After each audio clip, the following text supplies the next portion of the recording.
Hello, everybody in Facebook land. Hello. And also on our YouTube channel. Is it because we're recording this now. We're not just Facebook live streaming, we're recording. We are. And I'm going to upload it to YouTube. And people are going to be like, oh my God, it's bigger than PewDiePie. Where's the show been all my life? It's bigger than PewDiePie. That guy. PewDiePie? Yes. PewDiePie. Tonight's show brought to you by PewDiePie. No. Freddy's Steak Burgers. And Bud Light. And Targus. Gus. I don't think it's a J. I think it's a G. Targus. There you go. Is Targus makes gun stuff too, right? It's possible they make some cases for guns and that, yeah. Okay. All right. We about ready? Yep. I'm going to share it 8:59. on my timeline. And I'm going to say, come see me and Jones. Belt out show tunes. Belt out show tunes. Yes. I love it.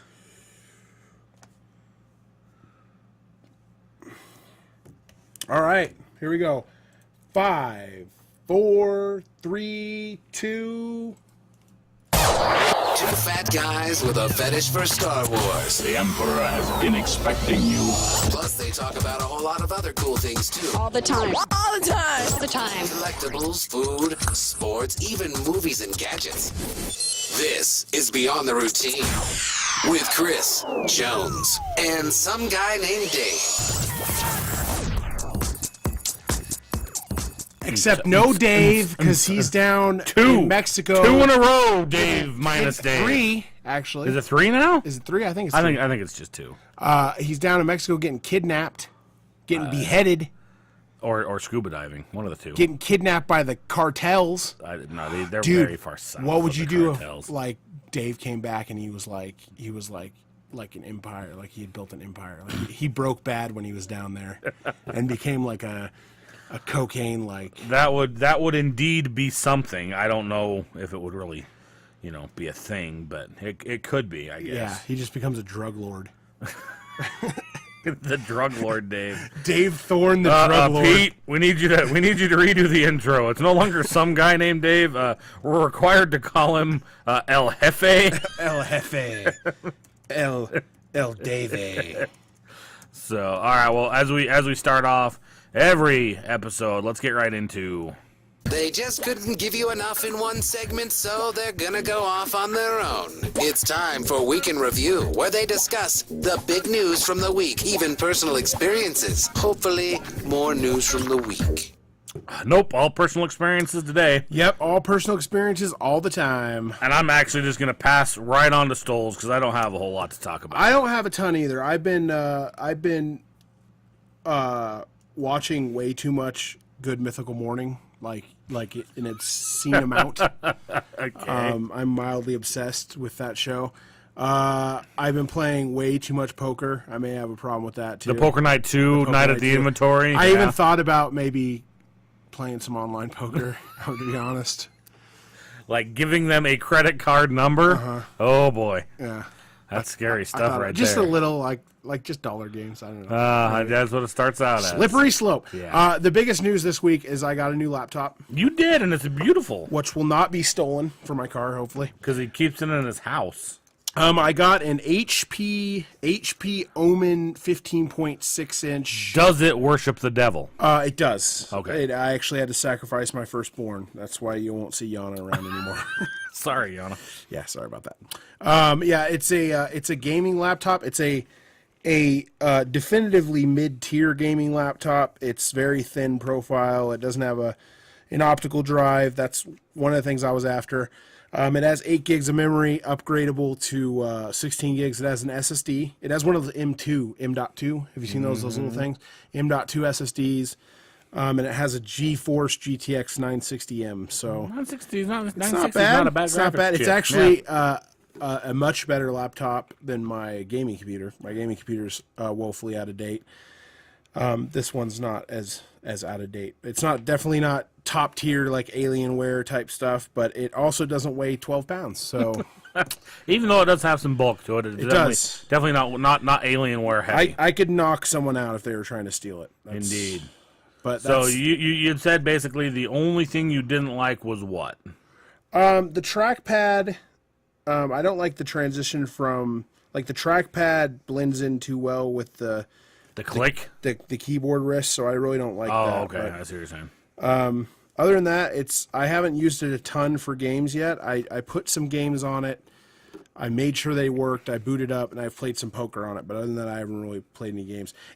It's weird, I'm coming from the Surface, and it's weird how much I use that scrolling with your finger thing. Mm-hmm.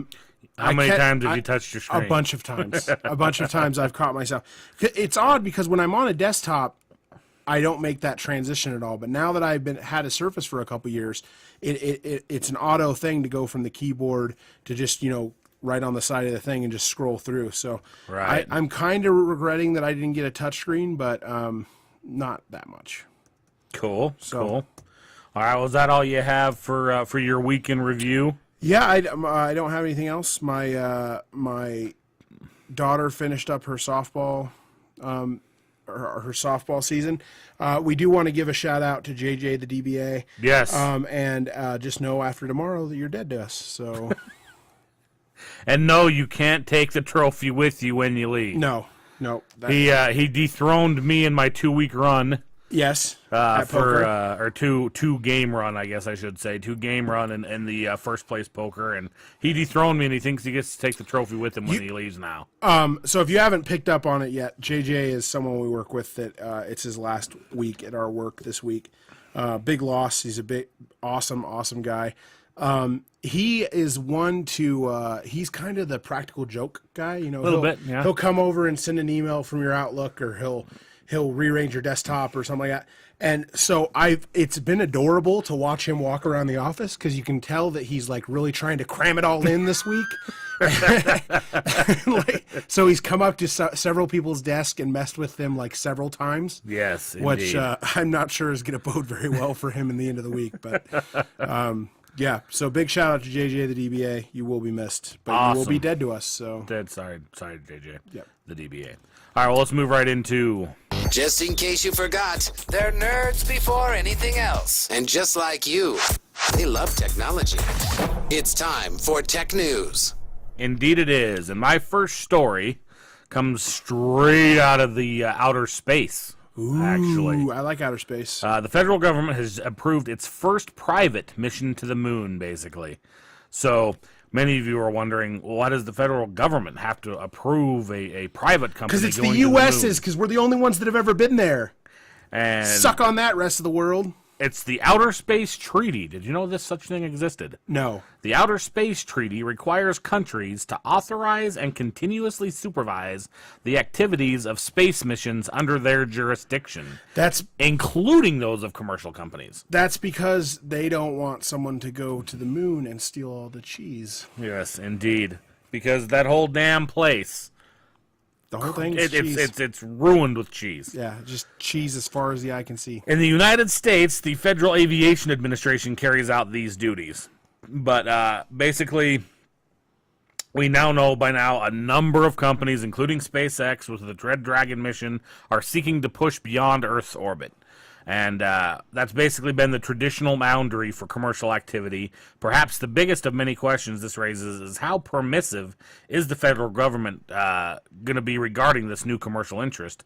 And the early answer seems pretty encouraging. The first company to apply for a commercial space mission beyond Earth orbit has just received approval and from the federal government. And what they've applied for is a part of the Google Lunar X prize competition. Now, have you heard about this?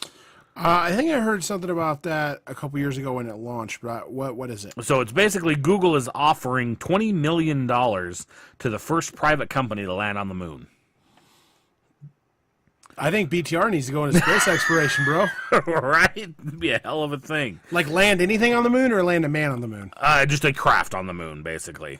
To just as spacecraft on the moon. Doesn't necessarily have to carry anybody just yet. Whoa. A wild the maker intern is appears. sneaking And sneaking a he beer. is looking good. Is that how you dress every day at the Leonardo? Holy shark. You look like a damn. You got like a vest. Got a hat going on.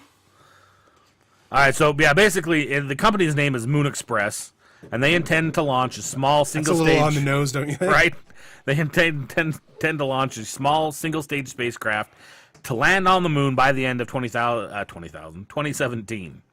So, yeah, it's actually pretty cool. Just kind of like I said, we've had a lot of companies talking about getting into space and things like that, and now we have the first private moon mission that's been officially approved by the government. So, way to go. Hopefully you win the 20 million Moon Express. And don't steal all the cheese. Yes, because that place is just It's ripe with cheese. ripe with cheese up there. Like if I was an evil like an evil bad guy, Henchman?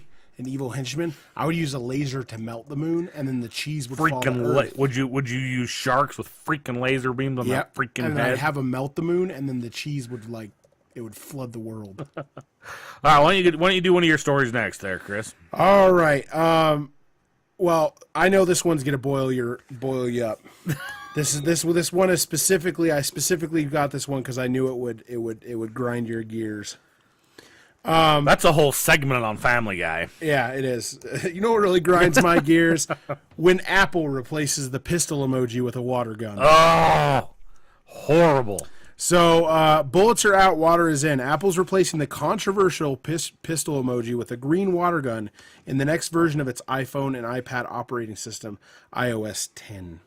The gun swap is just a number of emoji changes the company announced on Monday. It will also introduce new and revamped emojis that show women doing stereotypical male jobs like detective, construction worker, and police officer. There are new female athletes, a gay pride flag, and family options for single parents. So, first thing, did you know that there's like a whole like governing body about emojis? No, I was not aware of that. I didn't know that. So they're like the Unicode like governing body handles emojis. So like they have specific like Specifical. I like that word. Like all 147 is a hamburger, and then each company can then take and interpret what a hamburger is, and they make their own. That's why like the poop emoji on Google and the poop emoji on Apple seem different. But so this particular one is just a gun, and people have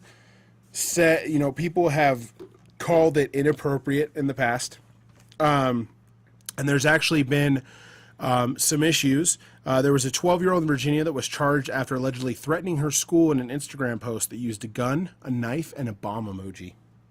A teen in Did they replace the bomb emoji then too? Or is the bomb emoji okay? No.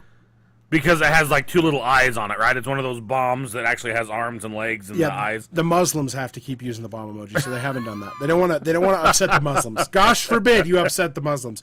Allah be damned. We have a jihad against BtR now.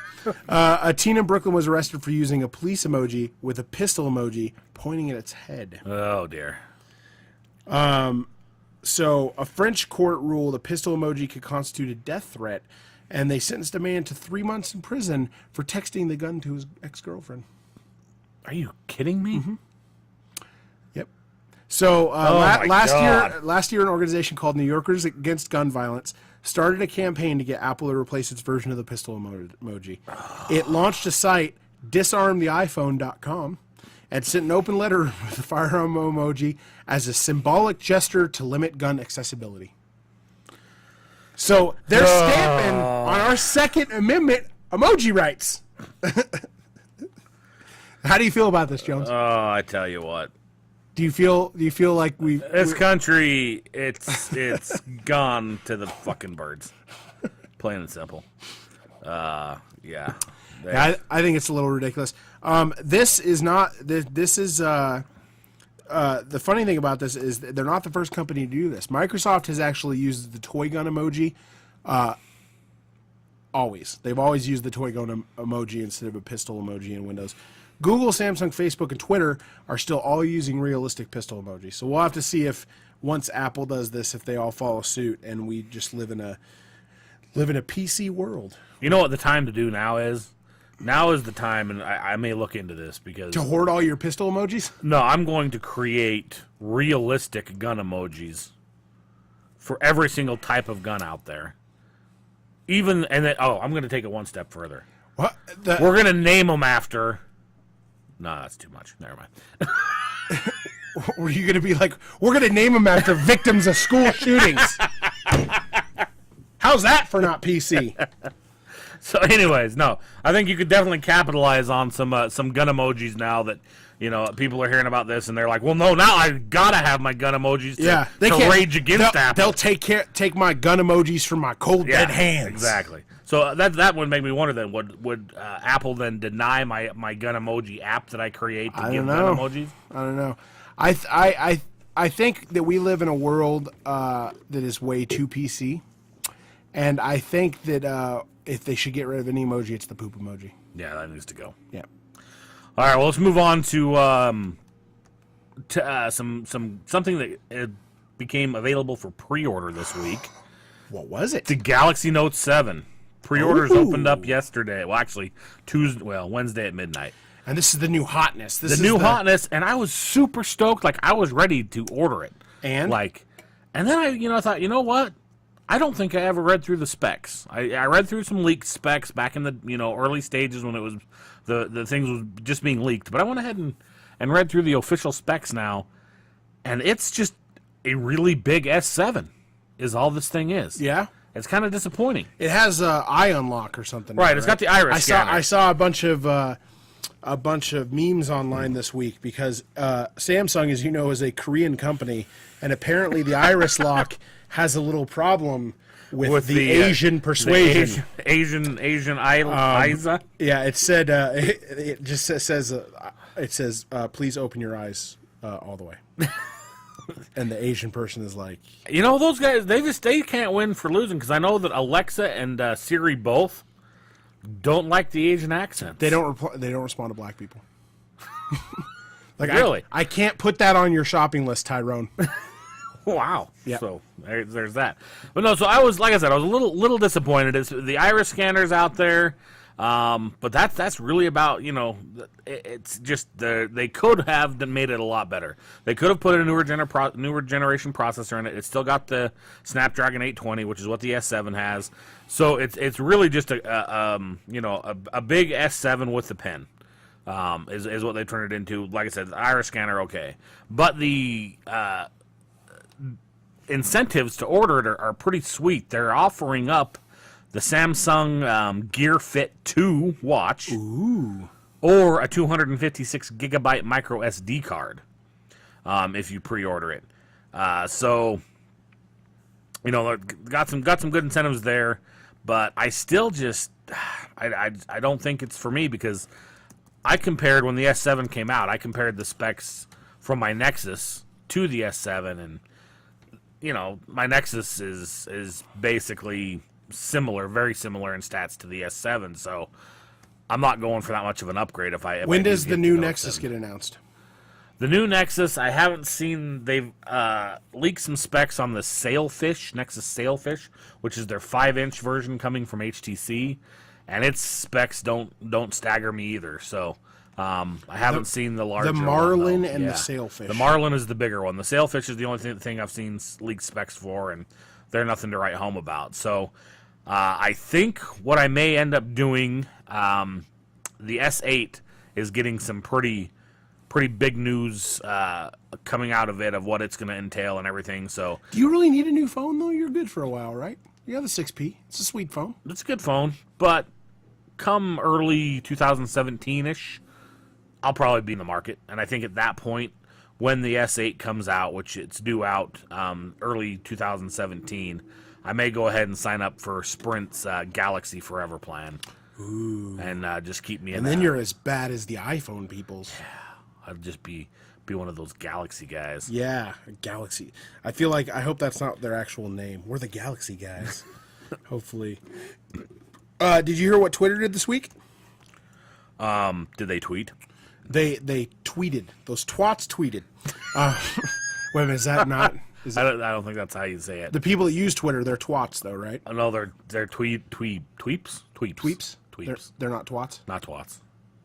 Oh. Gonna have to. That explains why Some Jack things. Dorsey doesn't return my calls anymore.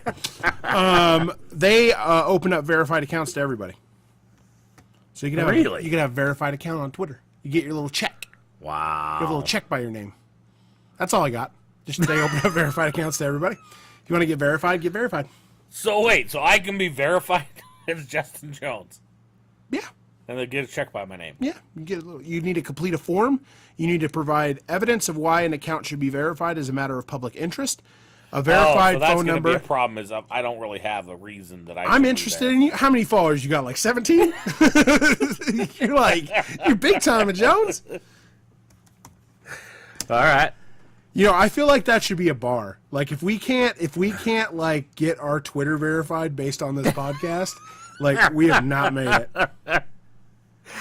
So those listeners, keep an ear out for when we get the blue check on Twitter. Yeah, I mean I don't mean to brag, but we have 20 followers on Twitter, so what up? including people like Jesse Hoekstra and Jones79.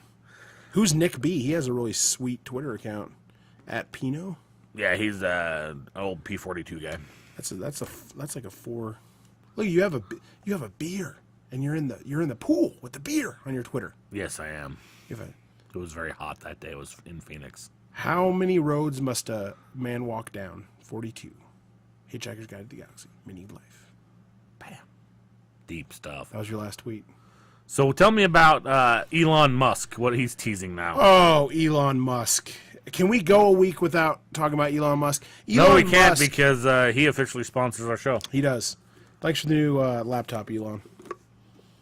And thanks for the Tesla. Yeah. Thanks for the Bud Light, Elon.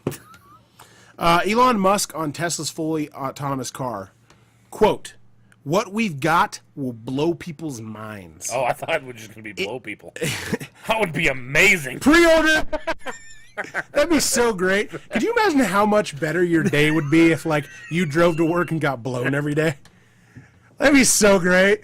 Everybody shows up to work smiling. Yeah. And- Just, hey, how's everybody doing? Oh, and then the whole thing about, pay it forward in the drive-thru. Yeah. Nobody would buy anything. It'd just be, Yeah. I'm paying for this guy. I'm paying for that guy. I'm paying for that guy. Yeah. Yep. Yeah. Exactly. It would be a little awkward is if like I got fired for, Chris, we can't have you sleeping in the parking garage every morning while you come in here. I'm just like, well, my Tesla, what we've got will blow people's minds. It blows my mind. It'll come sooner than people think. So they're already they're teasing that. First of all, did you know that the autopilot is a paid update? I wasn't aware of that. I didn't know that either. I found that out this week. So there's people. Basically, I found this on Reddit, and then obviously, whenever I find something on Reddit, I go in the Reddit Go in chat there room, in the Reddit rabbit hole. and then that's where I steal all my material for the show from other people. Thank you, Reddit. Thanks, Reddit. And people were like, "Well, because supposedly the fully autonomous features are going to be on the Model 3. Okay. They're going to be built in the Model 3, and people They're were- just not unlocked until they're you not buy unlocked until you. So that's we talked about previously on Beyond the Routine, where the supercharger doesn't come free with the Model 3. You actually have to opt into that and pay for the supercharger service. So people were like, "Well, they're just going to charge for this too," and so it seems like what's going to happen is Tesla's going to charge maybe for even different tiers, where you pay this much money for autopilot and you pay this much money for fully autonomous kind of thing. Huh, interesting. So supposedly the prediction is that this technology will be ready Q4 2017. So that's right around the time that the Model 3 enters production. So there you go.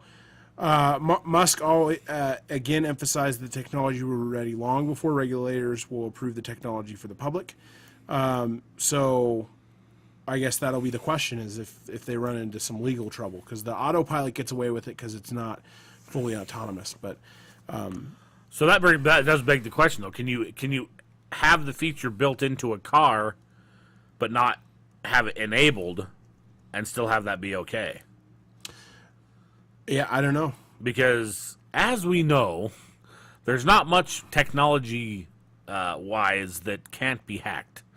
So if John Q. Hacker gets a Tesla Model 3, finds out that they have the ability to have the fully autonomous, they would just have to enable that from the Tesla supercomputer. Yeah, that's the one thing we haven't really talked about a lot with these autonomous cars.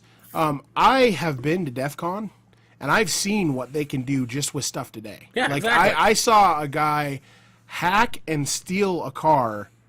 What would have been hacking, starting a car with just 2 phones, and that was like 4 years ago.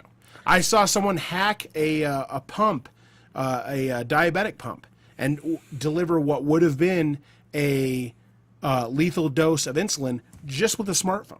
So, I don't necessarily trust, like Tesla. I probably trust Tesla a little more than I would trust like Ford. I feel like Tesla's like Tesla probably has really good software developers that work for it, and they're kind of, they're based on a tech company kind of stuff. Ford is kind of, maybe that's an unfair assessment. Let's pay the. I think it's fair to say with any big commercial company like that is just we're gonna sell the rights to this to the lowest bidder, type of scenario. So I think that's pretty fair to say about any major car company, is that they're not going to pay top dollar to have somebody come in and write computer code.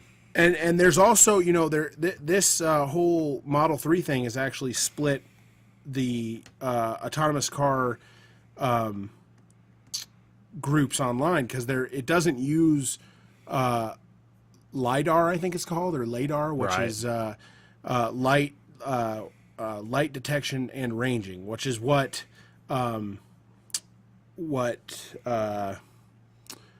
Google's cars use. So, and that's a very expensive system. Like just that system is more than $35,000. So, it doesn't use that system. So there's people online saying that they don't want to drive a fully autonomous car that doesn't have that kind of technology. So, we'll have to see, what happens with that. So tell me, how this Netflix outage, how did that affect you? Like, did you just have to curl up in a little fetal position and? No, because I'm all about that YouTube life now. Good mythical morning. Netflix had an outage on Saturday evening too. So yeah, there were a lot of people. Prime Netflix time. Fetal position. That's when I grab some beers, humming and to themselves, sit in my freaking living room and binge Netflix. Yeah, so Netflix was down for a couple hours on Saturday. Did they report why? Let's see. It was an internal. I know it was an internal Netflix issue, because it didn't affect everything. It only affected their web player. So the Apple TV customers weren't affected. PS4 customers weren't affected. That kind of stuff. It only affected their web player. So I don't think they. I think they had some hardware issues. I'm not sure. Gotcha. So if you have a device with a Netflix app, it didn't affect you. Correct. Awesome. All right. Well, that pretty much closes out tech news and moves us right into. Once, in a blue moon, 2 nerds talked all about action movies, but they really loved the romantic comedies. Yeah, we It's did. time for movie news on Beyond the Routine. The rom-coms. So tomorrow, me and Jones have a very special date with like 8 other people, It's kind of like a big pile. including his wife and my wife. Yeah, we're just getting naked pile. We are going Naked to pile. see a movie about the very real problem in America of suicide. It's a documentary about a squad of people that are trying to commit suicide. I don't. known as I the don't- Suicide Squad. I don't think that was a good segue thing. No? that wasn't good. All right, we're going to see Suicide Squad tomorrow. So, Suicide Squad is a DC movie. I'm sure you've seen the advertisement. I don't really need to tell you what it is. It has a very hot Harley Quinn in it. Yes. I'm excited about her in boy shorts. Some reviews were dropped this week. From And Rotten Tomatoes. It did not fare well. It got a lot of bad reviews. Apparently, the editing in the movie specifically was called out as something that was very bad. The movie is cut very bad, according to a lot of the reviews. And I just want to go on a rant about how people are self-entitled douchebags, and that a bunch of people like banded together and signed a petition to shut down Rotten Tomatoes because the movie that they haven't even seen got bad reviews. There is so many, like, we better hope that Trump doesn't win, because if Trump wins and we go to World War III, we're just going to have a bunch of pussies fighting for us, because that's all this country is a bunch of nanny pussies. Sorry. So wait, let me get this straight. First, we have Suicide Squad gets bad reviews from Rotten Tomatoes. Yes. People, But which, by the way, Rotten Tomatoes is an aggregator, okay? They're not giving the bad reviews. But anyway. And then people get mad because they haven't seen the movie. They're haven't signing seen the petitions movie. saying Rotten Tomatoes is being mean to our movie, man. Okay, and then somehow we went ahead and said that if Trump gets elected, and we go to World War III, so these are the people that are going to get drafted. If Trump gets elected, World War III is happening instantly. Okay, right away. All right. As soon as he gets elected. I just thought that most people would go to Canada. I'm going to move to Canada. No, I'm not going to move to Canada. I do know what you're going to have to do if he does get elected, though, and that's going to be disgusting. Yeah. That's like the taint. I shouldn't have made that bet. Yeah, that was a bad bet. He better not get elected. I don't want to lick a butthole. Yeah. You got to start at the taint? I don't know. That's a good idea. Should I just, like, dive into the brown, move up to the taint, start with the taint, go down? I don't know. Maybe, I'll probably just kill that guy so I don't have to pay that bet. He doesn't listen either, so I'm coming for you, Zach. All right. Well, what about is it the NBC execs said that we all know? Yes, we all know this already. But an NBC exec said this week in an interview that if people don't have ready access to a back catalog to an existing series, they will not start watching the series. So you hear about a series in Series 4, and Breaking Bad's a perfect example. I don't mean to be a hipster here, but I was on the Breaking Bad train from like the first episode. Like my brother called me up during like the second episode. So it wasn't the first episode, but he called me up during the second. He's like, I just ran across this weird show with the guy from Malcolm in the Middle, and he's like making meth. He's like, you should check this out. So I was on the Breaking Bad train before anybody else that I knew was on the Breaking Bad train. But a lot of people got on the Breaking Bad train when Breaking Bad came to Netflix in season 3. Oh yeah. And so once they had easy access to go through, Netflix and catch up, then it became this hit. So hit basically, show. what you're saying is this NBC exec is just Captain Obvious. Yes. It's like, thank you, Yes. Captain Obvious. Thank you, Captain Obvious. So, and this got me thinking actually, because NBC was in the 90s was like number one. They were the best. They had the Cosby Show and TGIT, Seinfeld, and Friends, and they were indeed the bee's knees. And they fell to fourth, and they've been in fourth for a long time. They're back in second now. I can see it. So maybe their executives are finally like they've got coming around to realizing that they need to kind of get on this kind of train where they need to make their stuff more accessible. They're still owned by Comcast though, so I wouldn't count on it. Comcast is all about on demand. What are you talking about? That's true. So this next story you have titled is slightly intriguing. 9/11 Seinfeld. There was a now I don't know if you know this, but I listen to a lot of podcasts. One of the podcasts I listen to is Nerdist. He has a lot of, for example, I'm listening to the episode with Chuck Lorre right now. Chuck Lorre of Big Bang Theory fame, of 2 1/2 Men fame. And a lot of writers get in. Not a Charlie Sheen fan. No, he didn't actually. He didn't ask him anything about Charlie Sheen, and I was trying to figure out if it had just been too long, where that wasn't relevant anymore, or if it was a requirement. If it was a requirement, yeah. But first of all, I want all green M&Ms. Second of all, no Charlie no Sheen. Charlie quotes. Sheen talk. A lot of writers get into the business by writing spec scripts for sitcoms. Okay.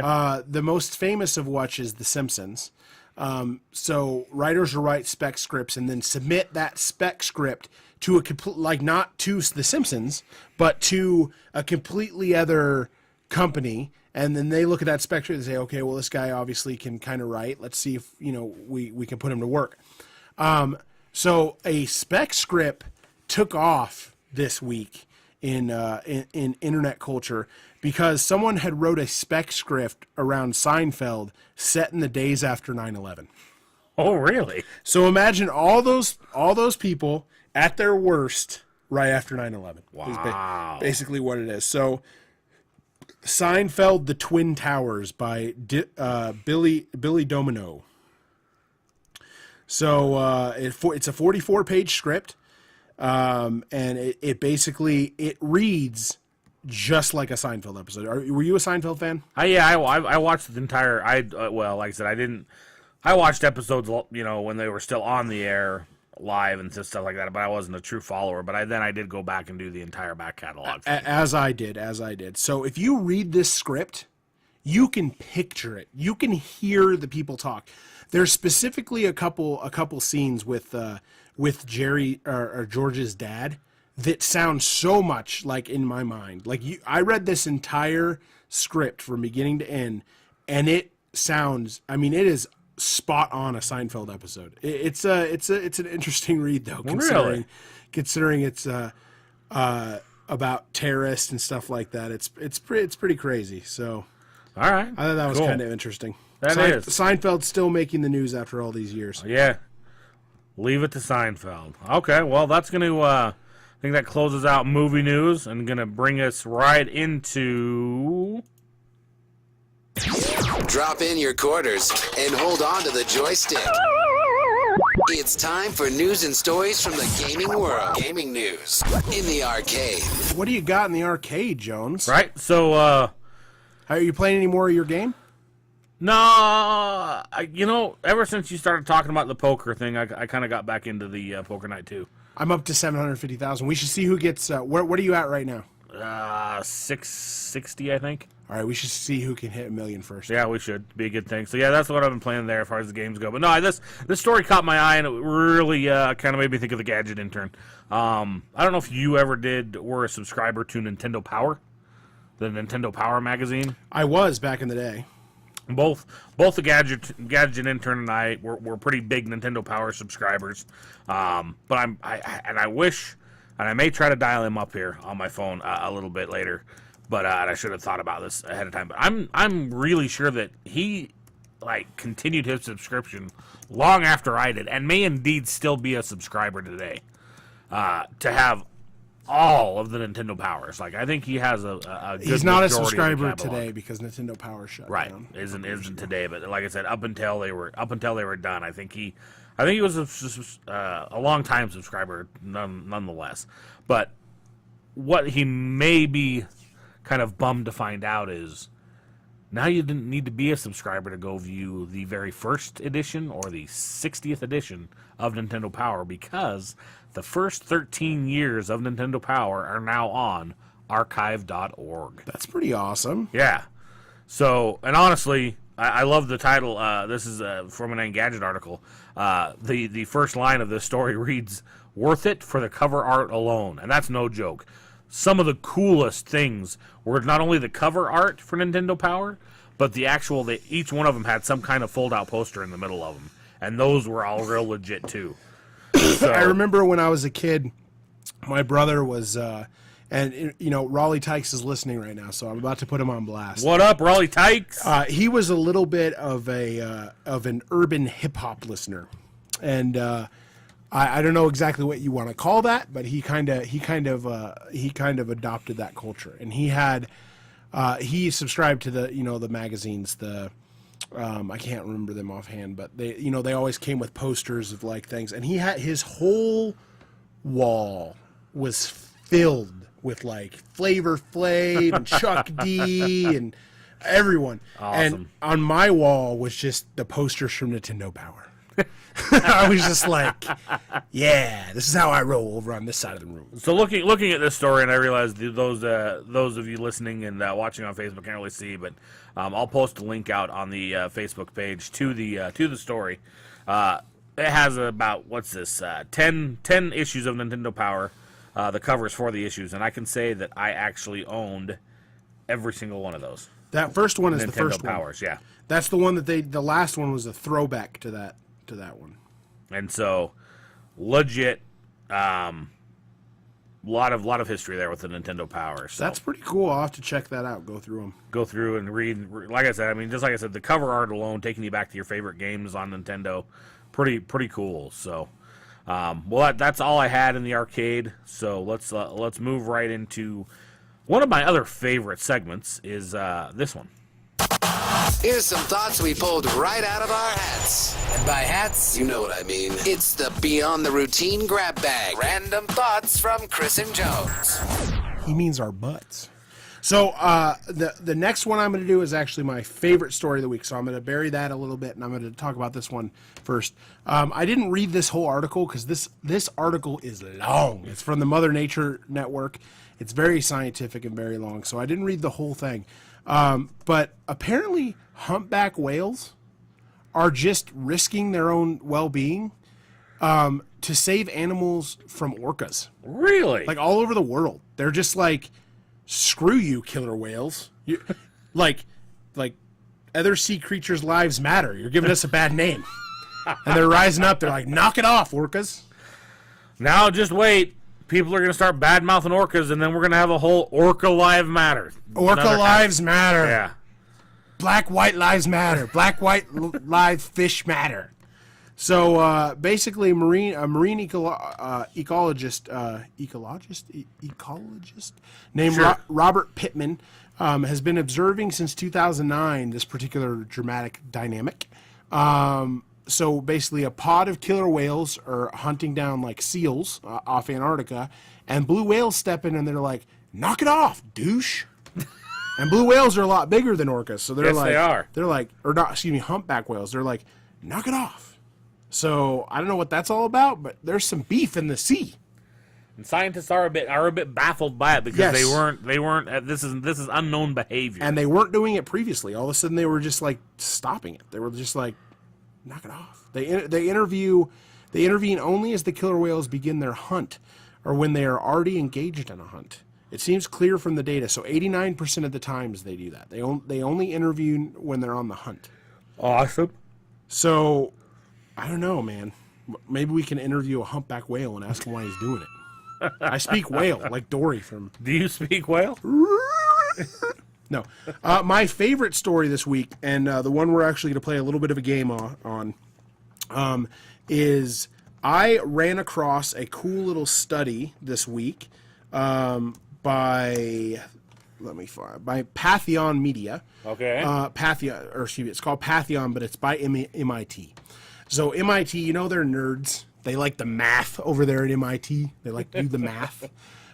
So they force ranked 10, let's see how many people it is. I think it's a little over 11,000. Yes, almost 11,000. 10,967 entries. They forced ranked the most famous people in the world ever. Okay. From beginning to end. We're talking from Jesus Christ to Beyonce. They force ranked them. So we're going to Force rank. Yes. So this person's the most famous person to ever live, down to this person who's not that famous. So we're going to go ahead and play a little game. I'm going to tell you some names, and I'm going to find out if you're right on who's more famous than who. First of all, who do you think is the most famous person? Hitler. So Hitler's up there, but Hitler doesn't even break the top 10. Oh, really? That's right. And this is in the world Ever. So you got to go back. Think of people that like the kind of people that discovered gravity or famous philosophers from Greece, that kind of stuff. Like, So and you're talking like Plato and Plato's number 2. number two. Number 2. Okay.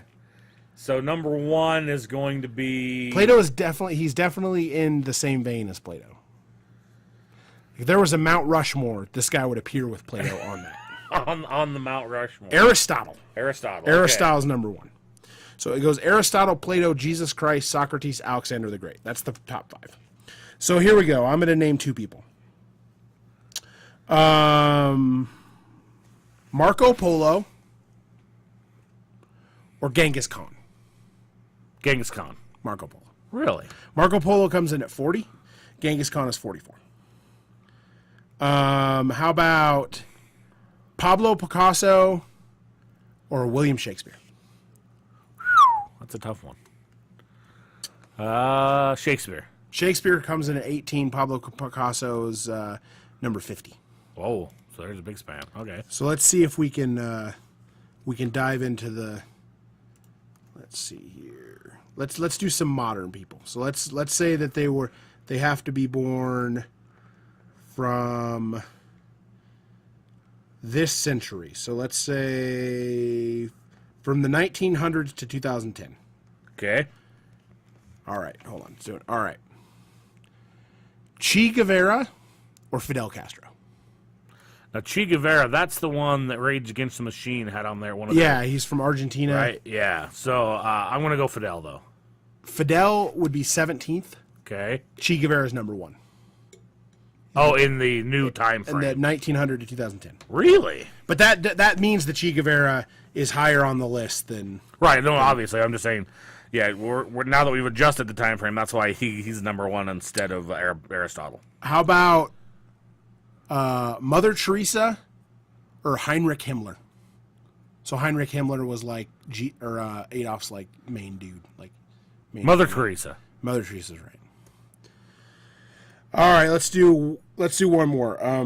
And this one actually surprised me. In the article I read, this one was called out, and this one surprised me. Clint Eastwood or Paul McCartney? You were probably surprised that Eastwood beat McCartney? Eastwood beat McCartney, which I thought was really surprising. Yeah. Eastwood is... Hold on, let me see if it shows the rank here. No, it doesn't show his actual rank. It just, now that I did this. But it's a pretty interesting thing. So so go ahead and check that out. It's at pantheon.media.mit.edu. I played in it for a couple hours. I went and I thought of some obvious ones like The Rock. That was one that I wanted to, Where did he rank of all time? The Rock is 3,287th. And how many people did they do? They did almost 11,000. Wow. So he's above 50%. Well above 50%. Wait a minute, actually, hold on. He's on that list. So let me open it to everybody here. And let's see, The Rock. Oh, he was 3,000 just in the 1900. Correct. So Okay. he's actually 8,082. Oh, yeah, that's definitely below the top 50%. Let's see Paul Walker versus The Rock. Paul Walker. Paul Walker is below The Rock, I could see that. and he's not alive anymore. I could see that. You could see him not being alive Yeah, anymore. correct. Yeah, he's definitely dead. You know what? I ran across a Facebook. Tam and I had, frankly,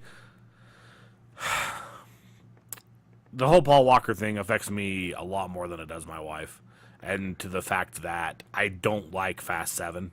I mean, I love Fast 7, the movie. Liked it, was really super stoked to watch it, but it makes me so effing sad every time I watch it, and I don't like to be sad. I don't know what it was about his death.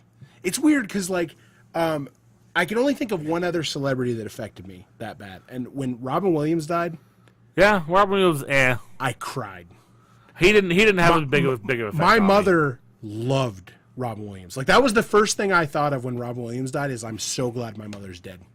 Because it would have wrecked her. It would have destroyed her. Yeah. Destroyed her. And when Paul Walker died, I remember I was in a GameStop and my wife called me and she's like, "You're not going to believe it, Paul Walker died." And I was just like, I don't know him from anything. I've seen all his movies, but he didn't really have a substantial thing in my life, except for those fast movies. It just made me, because he just seemed like, one, I've always heard he was a genuinely like super nice guy. Yeah. Super nice guy. He just seems so young and like just. That was one of the things that was tragic about it, was young. I think the other thing that really got to me is, I've been a very, very strong follower of the Fast movies. I watched the first one. I'm ashamed to say the amount of times I watched the first one, not just in the theaters, but total. And I think that whole dynamic of they were a family is more true in that series than most other movies can say. Yeah. And so it affected me that way. But the other one that affected me big was Chris Farley. Yeah. He was, I could relate. He was a big guy that was funny, And but he was gregarious still and loud. He was still mobile. He would do these cartwheels. It was just insane for somebody of his stature. And Yeah, he was size. like our role model. Yeah, kind of like, and back in high school, I was a bigger guy still, and so I was the funny guy. I was always making jokes. Everybody looked to me for laughs and things, and so I could really relate to him. Loved his movies, loved all of them, and yeah, man, it was it hit me pretty hard when I found out he passed away. So I think the big one, the other thing with Paul Walker is, even though Paul Walker was in a car and he was speeding when he shouldn't have, he wasn't even driving. He was passengering in a car and he's speeding when he shouldn't have. A lot of these celebrity deaths, when it happens, it's like, oh, it's drugs. Yeah. Or, oh, it's this. And then you kind of almost, you're like, well, that's their fault. Like, it's their fault. Like, Robin Williams killed himself. Like, he killed himself. And Paul Walker to die tragically in an accident is more like oh, well, he didn't have control over that kind of thing. I don't know. Right. Yeah, that was I agree with that. All right, well, let's move right into our last segment of the episode. You found a story from... Get ready to deflate some balls. Chris and Jones step into the locker room. This really has not much to do with sports, except it was an athlete that it happened to. I just want to keep the, because I imagine next week, now that the Olympics are starting tomorrow, we're going to have even more stories about death and dismemberment that's coming out of Rio. But for Or now, flesh-eating viruses, one of the two. for now, Japanese Olympic gymnast Kohei Uchimura was in Brazil earlier. He's the reigning gold medal champion for Olympics, so he's a pretty big deal. He decided that since Pokemon Go had just launched in South America, he was going to whip out his phone and do a little Pokemon hunting. Okay. And it cost him $5,000 because he was roaming the entire time. So if you're in Brazil and you're hunting Pokemon, you might want to get a SIM card for South America, because otherwise you wind up with a 500,000 yen or $5,000 bill. Wow. Luckily, his carrier was nice about it and reduced the bill to $30 a day. But I guess he's not going to be hunting any Pokemon anytime soon. Oh, the Pokemon Go, man. Pokemon Go and Rio. That's going to be a... You know what's sad is that it has permanently etched itself in 2016. Pokemon Go? Yeah. Yeah. It's that's the thing. Like, 2016 will be known As Pokemon Go. as a Pokemon Go year. Yeah. With the big events that happen, It's weird. I didn't think that Pokemon was like still a thing. I know I have one friend in particular that's a serious Pokemon player. Like, he's like Pokemon for life. Does the cards? Yeah. He's always been into Pokemon. But outside of that, you don't hear much about Pokemon. Like, when a game comes out, it's flooded all over Reddit, and I hear about it. But I don't see like kids walking around with like Pikachu on their shirt or anything. Right, yeah. I've been seeing apparel now with like Pokeballs on it. What about It's been like 3 weeks. What and about my big league Pikachu shirt that I got out of Geek Fuel? I've never seen you wear that. No, not a You should wear it tomorrow Not a Pokemon guy. and hunt for Pokemon around the office. Catch some Pokemon. You have a lot of people on your side of the building that do that, don't they? Yeah, they play Pokemon. One person in particular that likes Pokemon on that side of the building, she promised me chocolate chip cookies this week, and she has not delivered. So if you're listening, She makes the best cookies I've ever eaten in my life. oh come on now, you gotta be careful. They're good. You gotta be careful. You can upset somebody Oh, else. that's true. Tam Tam's cookies are spot on. That'd be a hard decision, actually. Yeah. I forgot how good Tam Tam's cookies are. Tam Tam's got some good cookies. So, well, all right, a little bit of a shorter show this week, but that's okay because we have an unboxing to do tonight. So those of you be on the lookout, those of you listening and watching, be on the lookout on our YouTube channel for our Firefly Loot Crate unboxing. And this one is the hot prostitute, right? No. Which one is it? This one is Zoe. Oh, so she's the wife. The wife of She's the Wash, right yeah. hand man of the Right captain. hand Captain Malcolm's right hand lady. Yeah. And yeah, and then we just found out next month is actually, or the next crate will be Wash. It'll be a Wash base, and it's I don't know if there'll be a hole right through the box. Leaf on the Wind is the theme of that because it's Wash's crate. Do you think there'll be a hole through the box? That's too soon? Too soon. Too soon. Too tsunami. Too tsunami. Did you watch Castle? Yes. Beginning to end. Is that a Joss Whedon show? No. Why is there so many references to Firefly on that show? I just think he just did it for fun. They actually had a couple. Like 4 of the cast was on the show. Was it 4? Were any of them regulars on the show, No, or- none of them were regulars. They were all just all special guests. But Yeah, I was reading about that Castle Firefly connection this week. and there's a lot of them, and it's just all about Castle kind of doing it and then them just accepting it, leaving it in. In fact, there's a story about 7 of them. 7 Firefly nods Nathan Fillion dropped during Castle. So Nathan Fillion's in Castle. Nathan Fillion is Castle. Okay, so that's what I asked, if any of them were regular people on the show. So Nathan Fillion is Castle.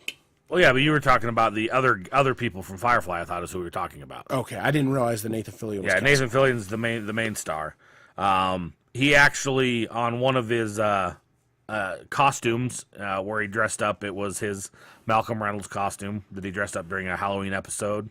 The other one is he is wearing purple latex gloves and makes or I guess they're kind of bluish. That was all about blue latex gloves, but the 2x2 Hands of Blue reference was made in one of the episodes where he's wearing the firefly or the blue gloves, and things like that. So yeah, there was a lot of nods, and after every episode, Twitter exploded. His Twitter feed exploded with people saying, I caught it, it's funny," type of stuff. So that was actually a really good series. I thought the ending was a fucking train wreck, and they ruined it. But other than that, definitely a good show. Yeah, I liked one of the. I'm looking at another list of references, and one of the ones I like on here is Castle apparently shoots a gun out of someone's hand, and the lady says, "Hell of a shot, Castle," and he says, "I was aiming for his head," which is from that. It's from that episode of Jane's Yeah. where Jane is all like is he drunk? No, he's just beat up, Yep. and then he still shoots the bad guy. Indeed. All right, everybody. Well, that's going to wrap up our show. We would like to take a moment just to tell everybody thank you for watching, listening, and to please check out our YouTube channel, youtube.com/Beyond the Routine, and just hit the subscribe button. A few more subscribers never hurt anybody, and we'd love to see you on there. We are going to start uploading the shows to YouTube as well. We are doing live recordings with this that will end up on YouTube. Yep. Our YouTube channel. We really need to start getting into more of our beer reviews like we want, and we're going to try to start expanding that. I think that's our what I'm going to set as our next goal is expand our YouTube presence. So thanks everybody again for listening, and always we would like to thank these following sponsors. Thanks for listening to Beyond the Routine, brought to you by our friends at Bastion Technologies and Protocol 42. See you guys.